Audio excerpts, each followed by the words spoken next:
Okay, I have to tell you, I was just looking on eBay where I go for all kinds of things I love, and there it was. That hologram trading card. One of the rarest, the last one I needed for my set. Shiny like the... designer handbag of my dreams. One of a kind. eBay had it, and now everyone's asking, ooh, where'd you get your... windshield wipers. eBay has all the parts that fit my car. No more annoying, just beautiful. Whatever you love, find it on eBay. eBay. Things people love.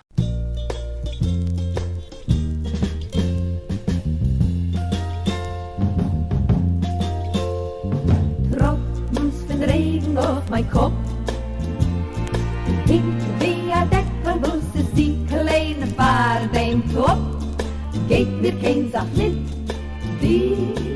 Hey everyone, welcome to Kill Me Now with Judy Gold. I am your host, Judy Gold, and this week we have the one and only Wilson Cruz, who I met many decades ago when he was playing Ricky Vasquez on My So-Called Life.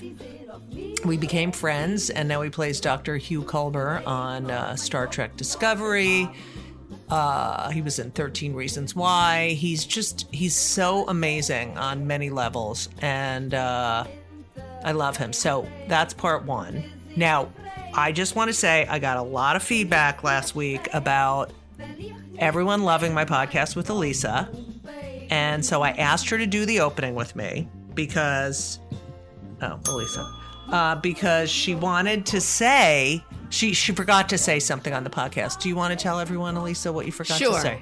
But did I forget to say it, or I just really couldn't get a word in edgewise because you mostly did all the talking? Oh, my God. Okay. Okay, but, you know, that's so nice. It's an important fact. There is fact. an important fact about us meeting each other. Right. That I monopolized the entire conversation. I mean, it's called Kill Me Now with Judy Gold.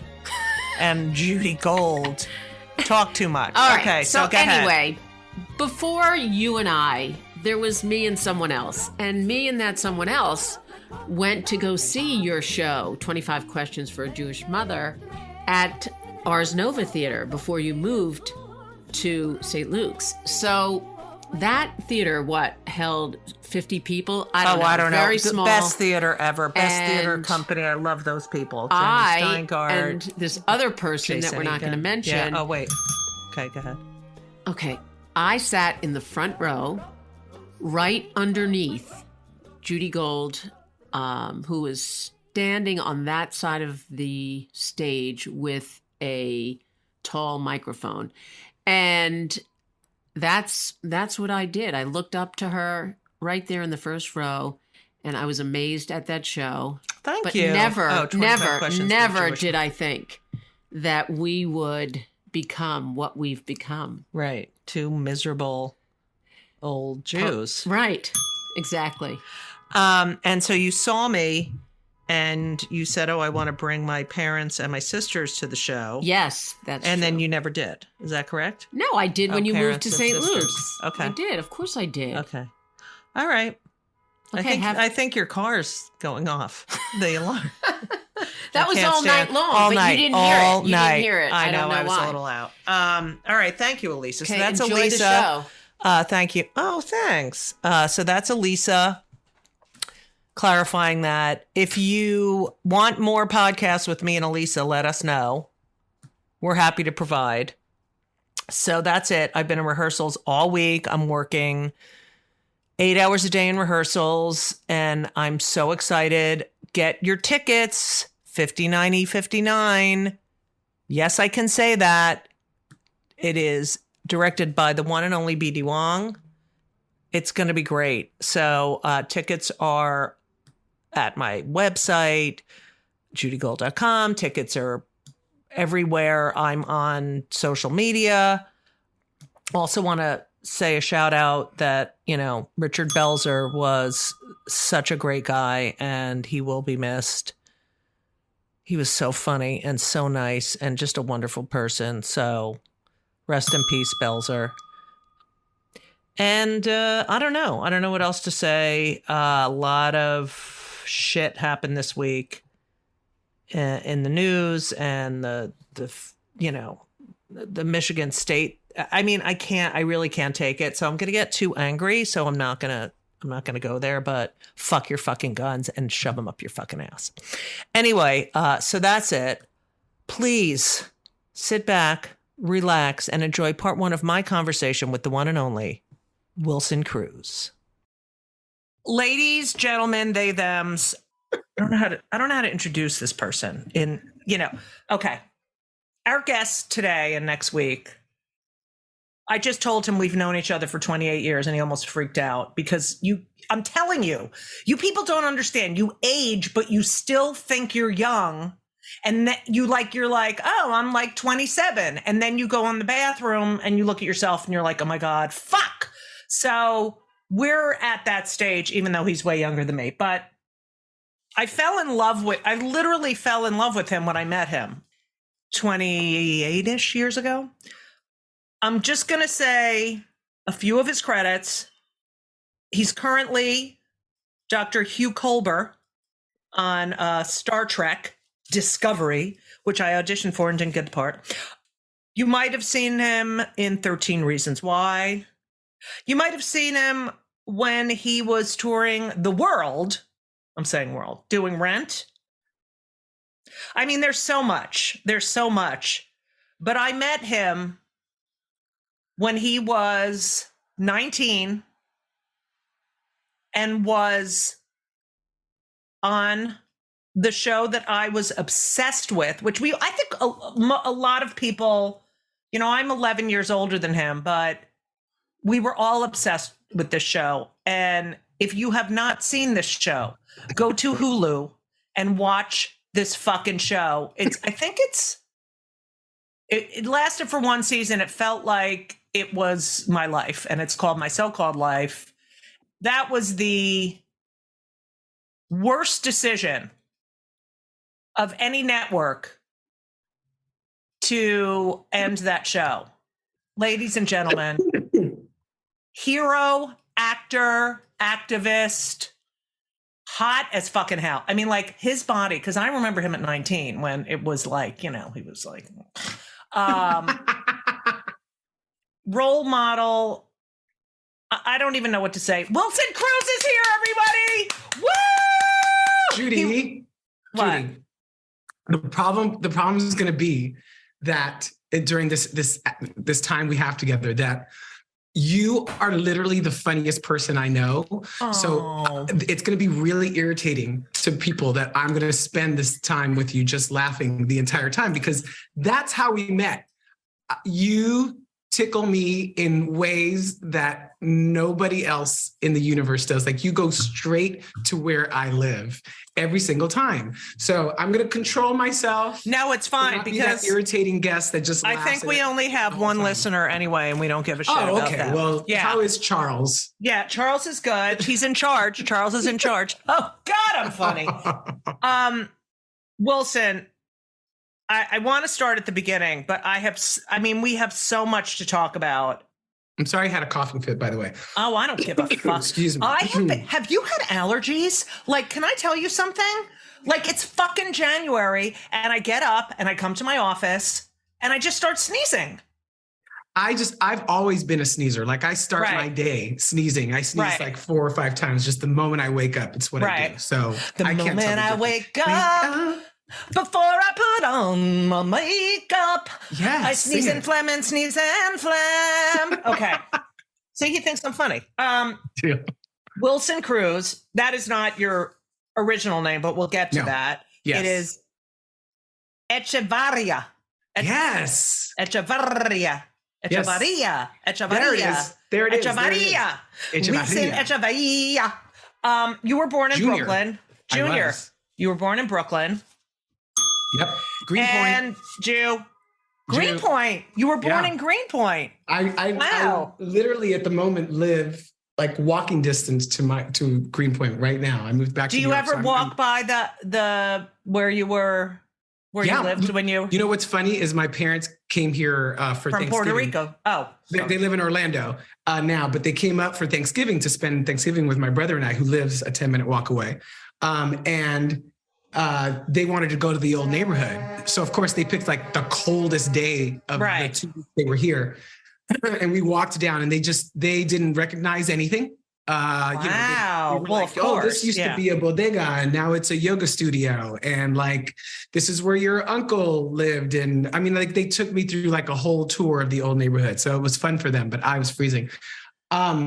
But they didn't recognize a thing. But it was a very crazy. Puerto Rican, Polish neighborhood, and it seemed like from what they were talking when they were telling me this, taking me through this tour, it was like this little community of people, of Puerto Ricans, who were just kind of like helping each other survive. Like I can talk about this now because my grandmother's gone, but apparently my grandmother like used to run the numbers in the neighborhood. No way. Whose Yes. mother? Your father's My mother's mother. My mother's Wow. mother. And like it was like this thing where everybody played these numbers, but like there was like a bucket of money, right? And every family would get it during like 1 month, every month, right? And so they would get to pay all of their bills that month, and then everybody Right. would like hold everyone off until they got their bucket of money. It was just this weird thing. It's like a Ponzi scheme. Basically, yes. Yeah. Basically, but it was a way I love for people her to like to survive. to survive. It was crazy. So your parents came from Puerto Rico. They did. Both of my parents were born in Puerto Rico, in Bayamón. My mother's born in Bayamón, and my father was born in Isabela. Isabella. My friends just got a house in Puerto Rico. Where? One is from Puerto Rico and the other one is Cuban. They're a married couple. There's a lot of And- arguments in that house. Oh, please. They are, and they're such hypochondriacs. I can't even tell you. Oh, really? No, but they are, and they have a daughter, and they're so like the Jews with the overprotective. I'm like, oh my God. Oh, yeah. We're very Millie, overprotective. let her breathe. Let her breathe, Milagros. Okay. But they're like family. But so they came over from Puerto Rico. They came to Brooklyn. And then how old were you when you moved to Rialto, California? Oh, well, that was later. So we moved to Rialto in '84, but I think we moved to. So you were 11. Yeah, we moved, but we had moved to California like I think the year before, because we lived in Riverside before that, and with my aunt, because we moved out to California because we lived in Michigan first. My youngest brother was born in Michigan. Wait a minute. Yeah, I know. I have been looking all over for this shit, and all everyone cares about is when you came out to your parents, and they don't care about anything before then. And I am fascinated by before. So you lived in Brooklyn, then you have a brother who's 3 years younger than you, and a brother who's 7 years younger than you. We're all 4 years apart. Okay. Fuck the fucking internet. Okay. So my brother, my brother Gilbert and Josh. My brother Gilbert and I were born in New York, and my brother Josh was born in Holland, Michigan, because we moved there because my aunt, I had another aunt who lived in Michigan with her family, and there was work there at the Herman Miller plant. So we lived there so that because there was work there for my dad. My mom worked at a bank. There are banks everywhere. And then the first freaking snowstorm hit, and my parents were like, oh, hell no, we're out of here. Right. But then she got pregnant with my brother. And so we had to stay another year. And so here are these people, who know nothing about cold weather. Nothing. No, New York cold weather, but Michigan cold weather is forget it. It's a whole other fucking it's a whole thing. But now Michigan is like what New York was 40 years ago. And, and now climate change. New York is like fucking Seattle. So he was born, and like 3 months old, they like bundled him up. They packed the U-Haul, and we drove across the country from Michigan to Riverside. And we lived there for like a year or two before we moved to Rialto, which is where we bought this house. So you moved out of New York when you were about 9 or 10, but I read that your parents were very supportive of you doing theater. Oh yeah. And you started acting at the age of 7. So was that in New York? Doing shit? Yes, like I was, like school stuff. Like all of my stuff was like school stuff. But I mean, they will tell you that it was pretty clear that I knew what I wanted to do, and that there was something there. And they didn't stop me. I mean, right. I think there was a fear that, oh, is this a real thing? But I think they were going to let me take it as far as I wanted. And my mom was, throughout my teens and, early teens or whatever you call it, preteens, was really supportive. And she actually was the person who found this commercial acting class that I ended up taking in California. And she would sit in the parking lot in Beverly Hills for like 3 hours while on her Saturday off. After driving me there, it was like an hour to Beverly Hills from where we lived. And then she'd sit in the car for 3 hours, and then we'd drive back another hour. I mean, that was her whole day. She maxed out her credit cards. Well, I have to say that I did that for Ben's basketball, and I love that you appreciate that, because one day. Oh yeah. Ben, sorry. Yes, Ben. Yeah, I think he does, but sometimes, yeah, whatever.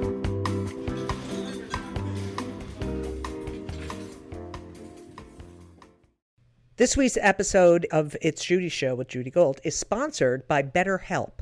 And if you know me, which I think you do because you're listening to my podcast right now, you know that I am a big advocate for therapy. I think it benefits everyone.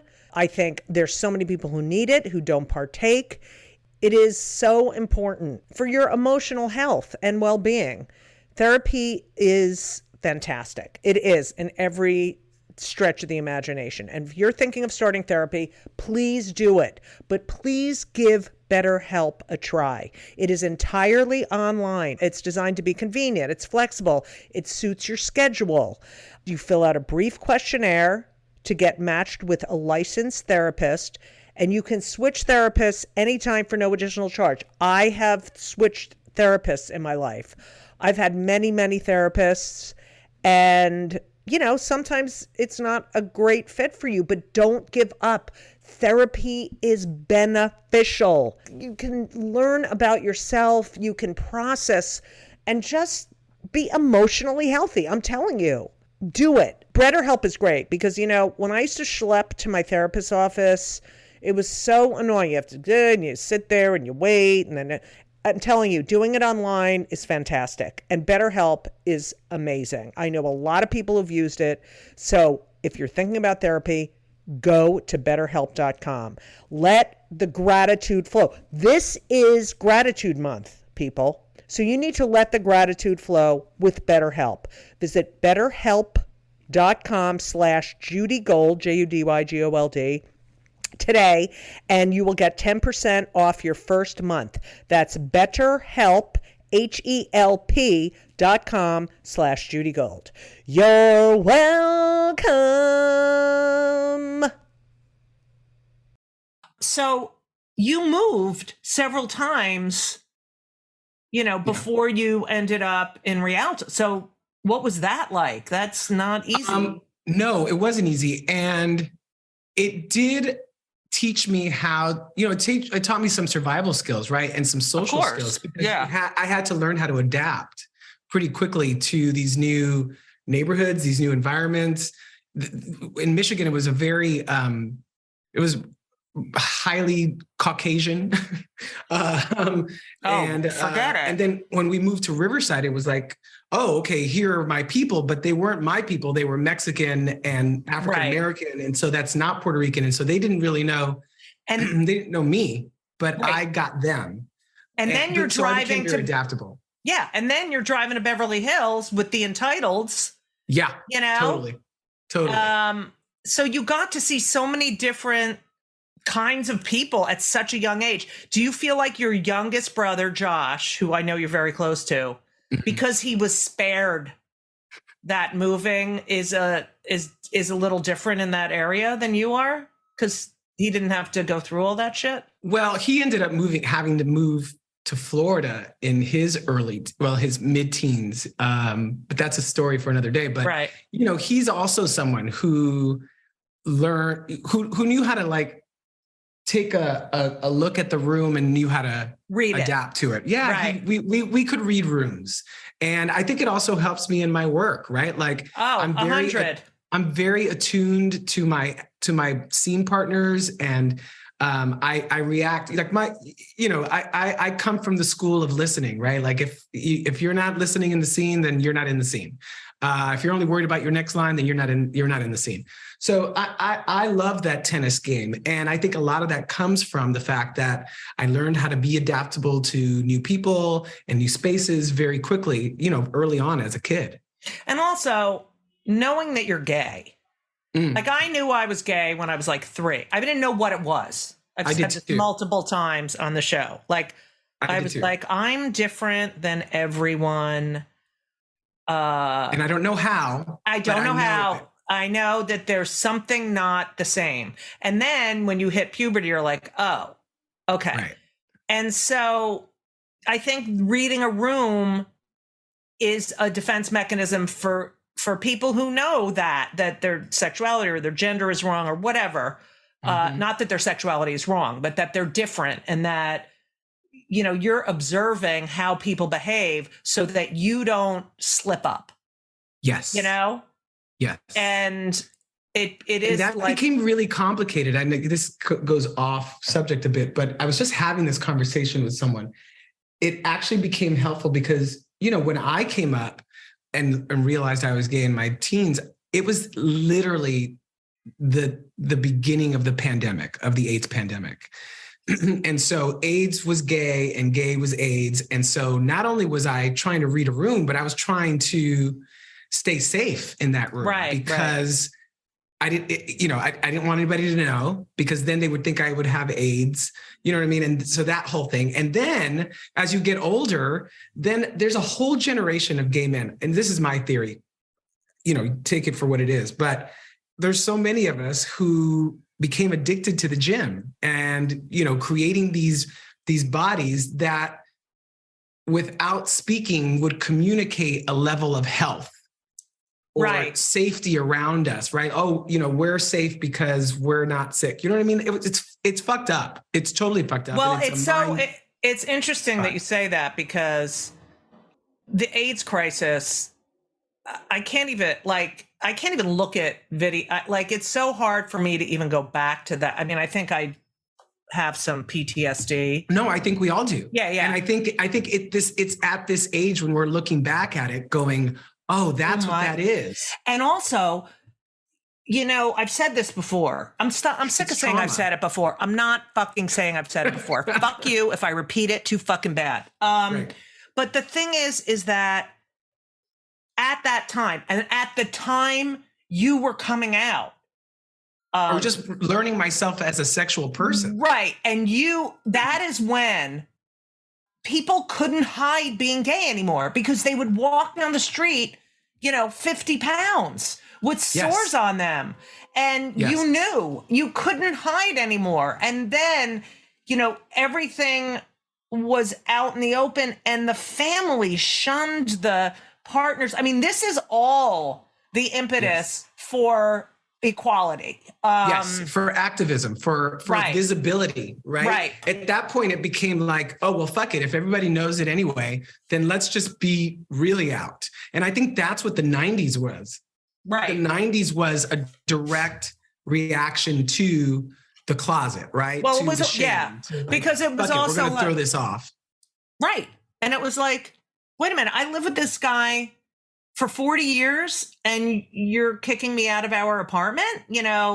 I have no place to live. I get nothing. I can't even go to the funeral. I mean, this is what happened. It was inhumane and undignified. And, I do have one thing to say about that, which you're the first gay man I'm saying. I think I've said it to a couple of gay men, but I've never said it on the air. But I feel so safe with you. I have been really upset lately because, and I love your take on this, I became an activist during, that period of time.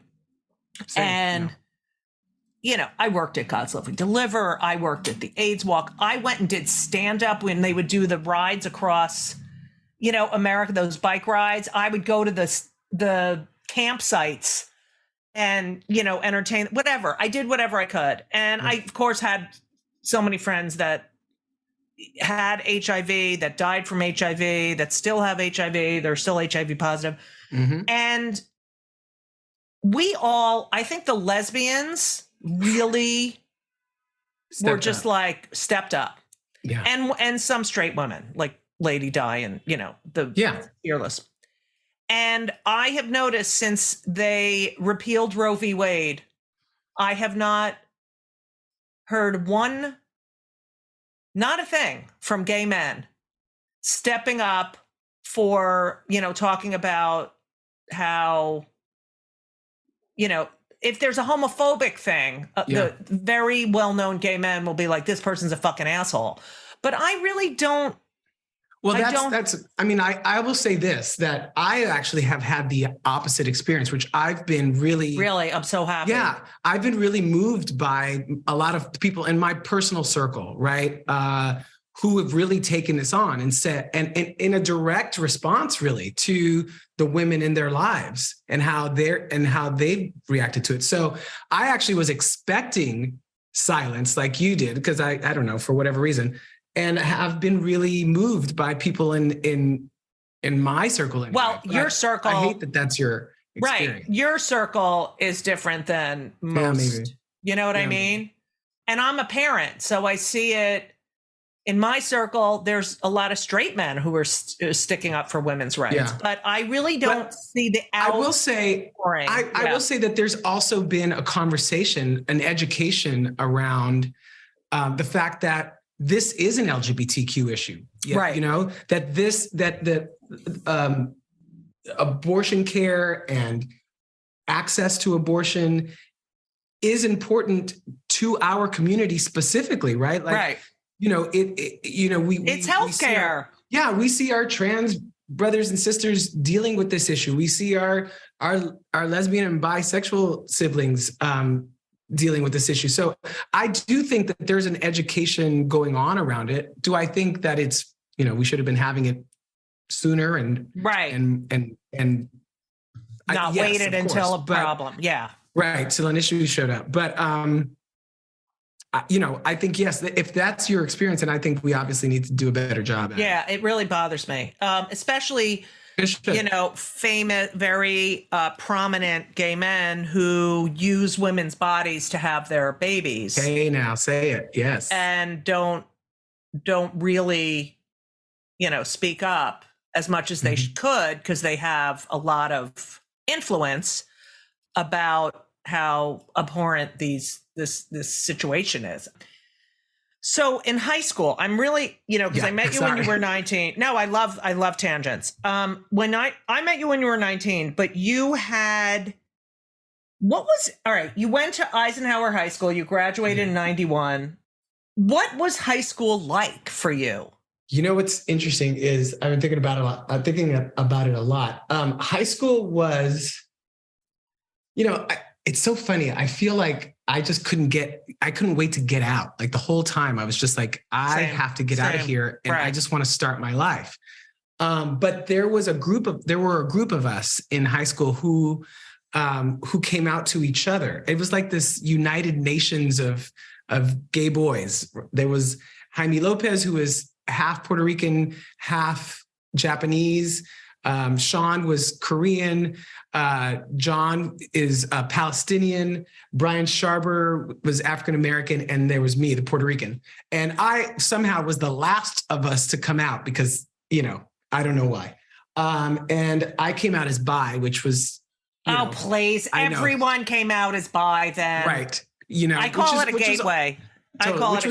Which was also, they exist, but I definitely wasn't one of them. Right.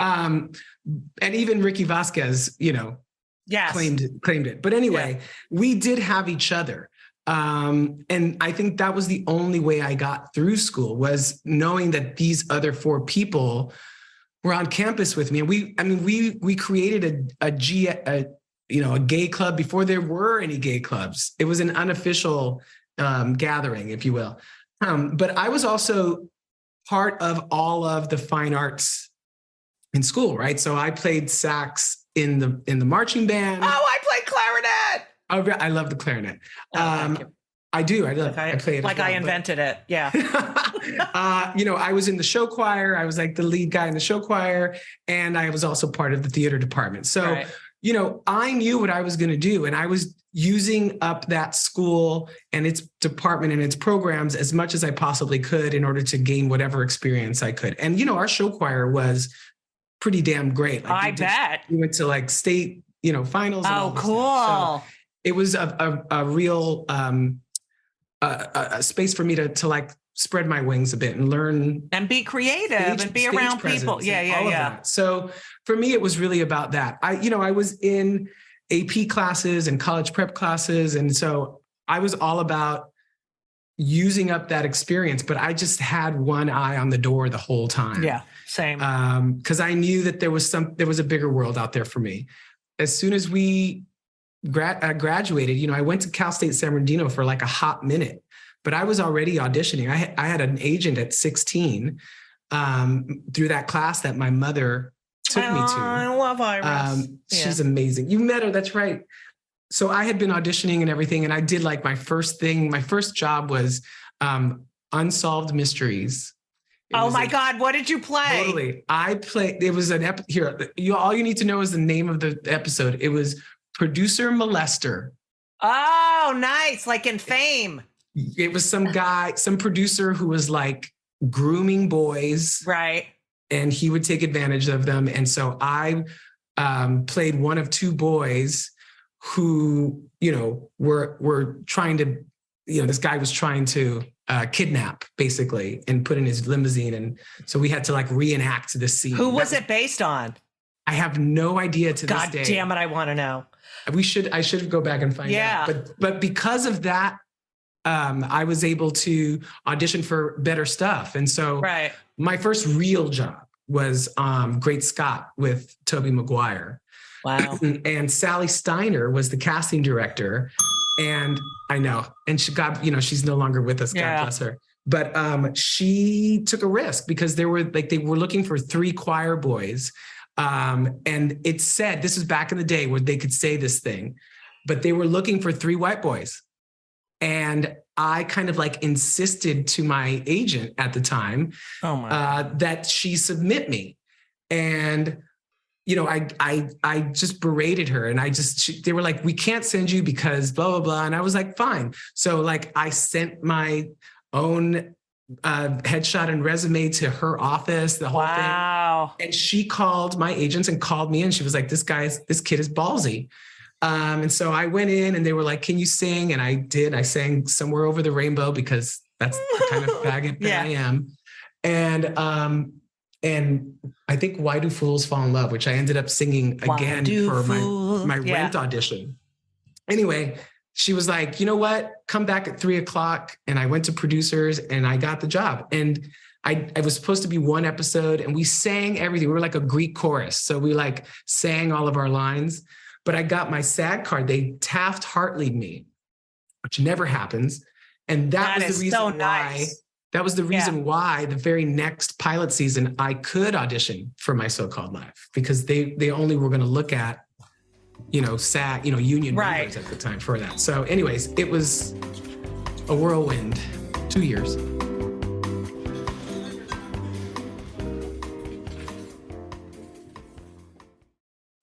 The holidays are back at Starbucks and there's so much to share. With classics like Caramel Brulee Latte, Peppermint Mocha, and Chestnut Praline Latte, we're celebrating everyone's flavor of festivity. Order yours in the app. You got to talk about your audition for My So-Called Life. You walked in. I read that you walked in.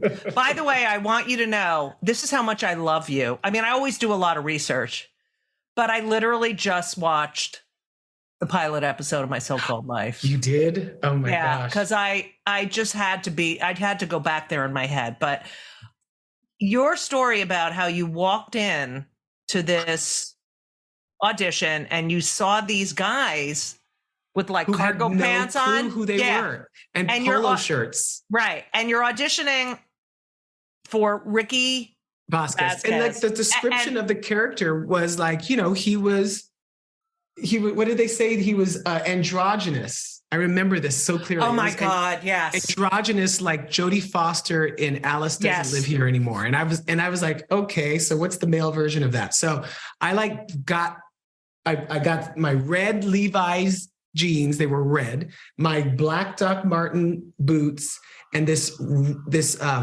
vertical rainbow shirt. It had like black, red, yellow, orange. It was the days of cross colors. Right. And I kind of like sprayed my hair as high as it possibly could. And I put some black eyeliner on, and I walked into Mary Goldberg. I was going to say Roseberg, Mary Goldberg's office and in the waiting room. And there are all these guys who I'm realizing are there for the same role, and they're in khakis and like polo shirts or like a t-shirt. I'm like, oh, these people have zero clue who this person is. Right. And so I thought in that moment, I was like, oh, I might have a chance at this. Right.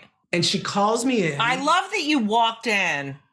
People who don't audition, and now we don't even do it in person, so it's so which drives me awful, crazy. because I'm so much better in the room. I'm going to say it now. Kill me now. Yeah, kill me now. Where are the live auditions? Where are the in-person auditions again? It's fucking ridiculous.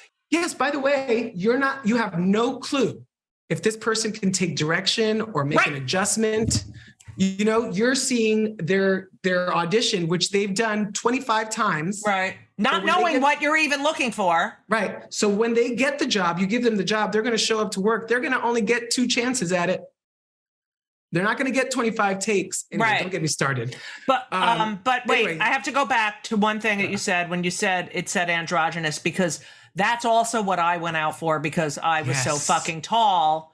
And they were like, what do we fucking do? So I would always play women disguised as men, or you can't tell, and that kind of thing. So you're not only ballsy walking in, but you're the only one dressed like that. And instead of saying to yourself, oh, fuck, you said, oh, yeah. And that's the fucking best. Yes. And so I walked in, and I'm reading with Mary Goldberg, and we do this scene, which, you know, there wasn't a whole lot to the scene because, you know, Ricky doesn't say a whole lot in that in the first, Yeah. She has a presence. And so I didn't know, you know, I felt like it went okay, but, you know, it's my first time meeting her. Oh, please. Yeah. So I say thank you. And I'm walking to the door to walk out, and something in me, I don't know what it was, made me turn back around. I think it was just because I didn't know if I was ever going to see her again. And I just said to her, and this always makes me want to cry, but it's such a beautiful story. I don't know if I'm ever going to see you again, but please tell whoever wrote this that it would have meant so much to me when I was 15 years old. And she looks at me, kind of takes me in. She goes, don't you worry. You're going to have a chance to tell her yourself. And so she brought me back, and I met Winnie Holzman the next audition. Yes. And Ed Zwick. And Marshall Herskovitz. You know, we run Hollywood. Yeah. Yes, for sure. And the rest is history. Like, it's just, to me, it even when I think about it now, it feels like an episode of somebody else's TV, like a TV show I watched. It was an out of body experience. And I felt like it was happening through me. Right. Not to me, but it was happening through me. So you have to go back 3 times and then go to network, which a lot of people don't understand, which I had to do for All American Girl. You go back, you get have a to call sign your back. life away even before you have to sign your contract before the network sees you. So you can't go, oh, I got the part. Well, I want this, and that. You got to do it all before. And your competition is literally right there next to you. Right. Yes. Kathy Griffin was my competition. But then she got Suddenly Susan, and that stayed on the air, even though All American Girl got canceled. But yeah. And when you go to network, first of all, when you get a callback, you don't know how many people are getting callback. Now you can find out. Right. But you don't know how many, and you're like, you look around and you're like, oh, fuck, you know. You're so blindsided, and yet you're supposed to have blinders on, but it's so hard because you don't know what they want. Especially if you really want it, if it really means something to you. And to me, it was like everything. It was like life or death for me. And you go in, you go to network, you get the part, and you realize now everyone had, all your friends and everyone knew you were gay, like your brother knew, Yeah. And you realize, oh, fuck. I want everyone to realize that Wilson Cruz is the first out gay actor to play an out gay character on television. The first. You can talk all you fucking want about Will and Grace and, every other show, everyone, references, Ellen. Modern Family, huh? Ellen, yeah. They weren't, first of all, Ellen, yes, she came out after, but you were out and playing an out. I don't think people understand the impact of that. And first of all, it's still crazy to me that that's true. And I found that out, by the way, when I was producing my own documentary about LGBT characters on TV. But not only was it that, but I was also one of 2 Latinos on television at the time. Right. It was me and Jimmy Smits. We were both on the same network. ABC. Yeah. And it was ABC. And he was this person of color as well, right? He was a teen. So it was like a unicorn. It was like I don't think people really understood what this person was. Right. So anyway, yes, it was a lot. But you're right. I hadn't come out to my parents yet. And you're like, I got to fucking tell them because they're going to see this character. Well, not only that, but I knew that I was going to have to speak to this. Right. I couldn't just play this part and not speak to who he is. Right. Given the moment in time in which we lived in. It was more than a job. Right? It was more than just an acting gig. It was a platform. And also the fact that you said to them, I could have seen this when I was that age. I mean, that shows, yes, you were so aware of how important this was. And at such a young age, you're such an old soul. Okay. So, but I also knew, it was the people who made 30 something, right? Like this was a big deal. It wasn't just some show that I thought was just going to come and go and not have an impact. So anyway, yes, I have to preface this by saying we did not get picked up that first season. So we made the pilot and then we didn't get picked up that May when they announced the ABC lineup, but they put us on hold. And so we didn't get a pickup for series until October of 93. And so that's when I was like, okay, well, now I have to tell them. Right. Because when I was making the pilot, I just told them, I'm doing this great thing and it's exciting. And they knew what the part was, but I hadn't told them about myself. I'm sure that they started to question, right? Oh, please. Can I just say something? Hello? Yes. I want to preface this whole story with, I'm a mother. You fucking know. You know. Don't act like you don't fucking know. To all the parents who are like, then there's something fucking wrong with you. Okay? All right, go. Sorry. So I had made this deal with myself because they kept asking, right? And I would just keep deflecting. And so my mom was the first. I said to myself, well, when they ask, next time they ask, I'm just going to say it. And so my mom, we're driving in the car and she asks me, and she loses it, right? Like she starts crying and she has to pull, I get her to pull the car over because I honestly think she's going to hit a tree or something. And she has this whole performance, as I like to call it, of, I feel like she felt like she had to have this reaction. And then like a storm that passes, she like wipes her tears and she's done. She was like, okay, I kind of knew.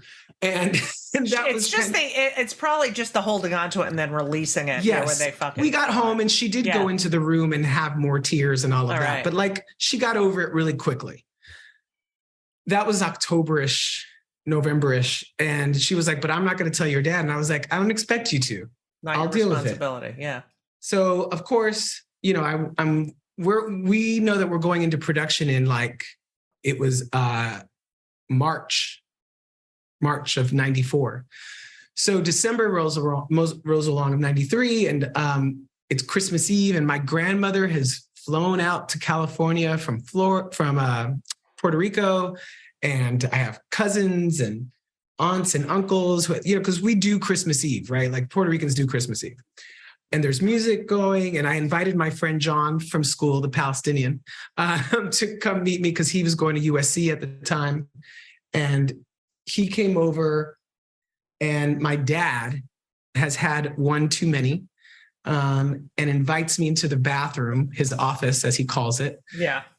Where he does his business. Get it? And hey now. Hey.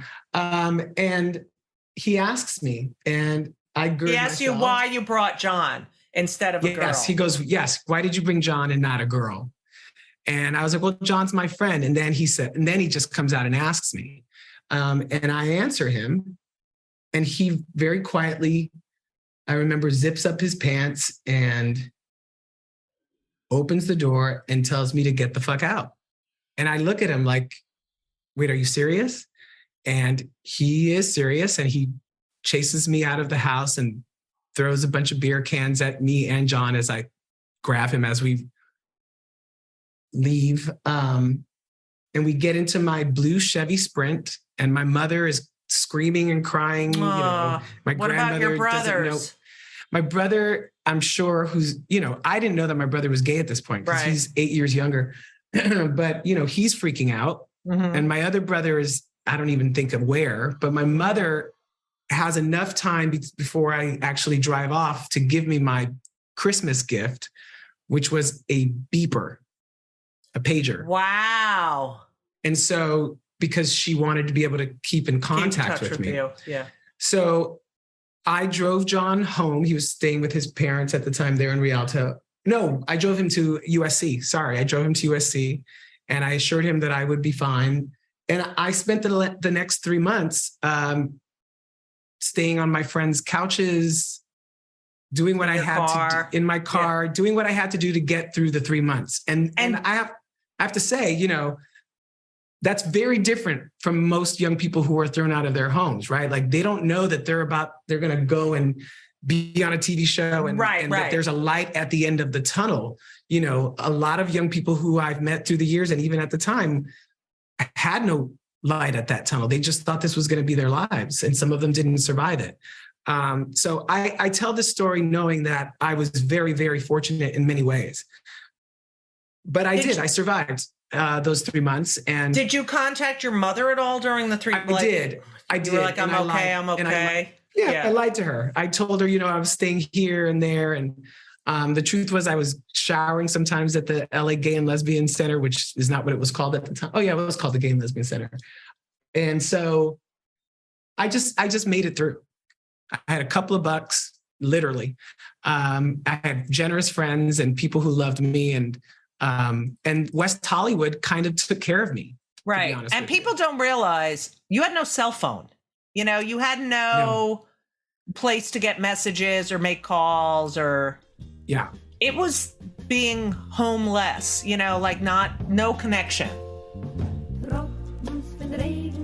Thank you so much for listening to part 1 of Kill Me Now with my guest, Wilson Cruz. How fucking amazing is he?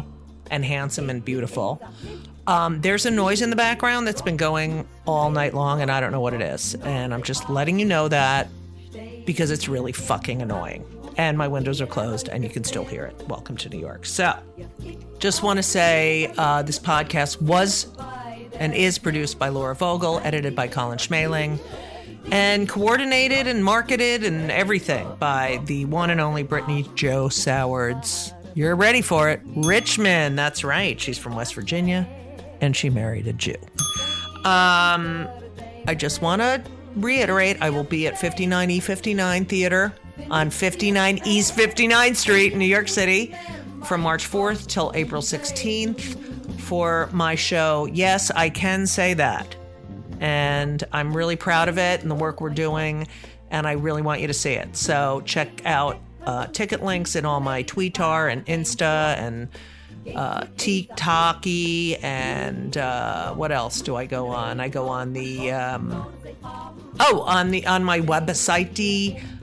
So yeah, judygold.com, and then I think I already just said that, and then Twitter and all those, it's at Judy Gold, JEWDY, because I'm Jewish and I'm proud to be Jewish, and I'm not going to hide that I'm Jewish, even though there's so many fucking dumb anti-Semites out there.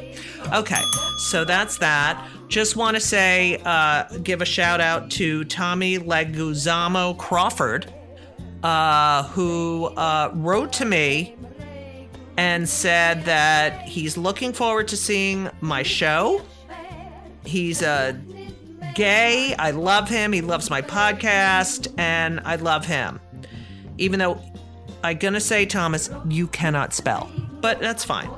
But you're a love. So thank you for everything.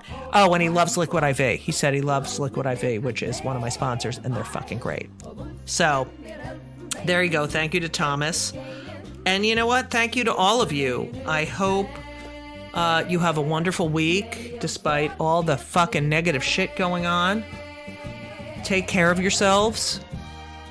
And I really want to thank you for listening. April will be 8 years that I've been doing this podcast. 8 years of this podcast. And in the very beginning, my mother was on the podcast a few times before she passed away in June of that year. So yeah, 8 years. So that's a long time. And I have gained a lot of weight in those 8 years. So put that in your hat and shove it. So thank you all. I really appreciate your love and support. Thank you all for listening. And as we always say, so long.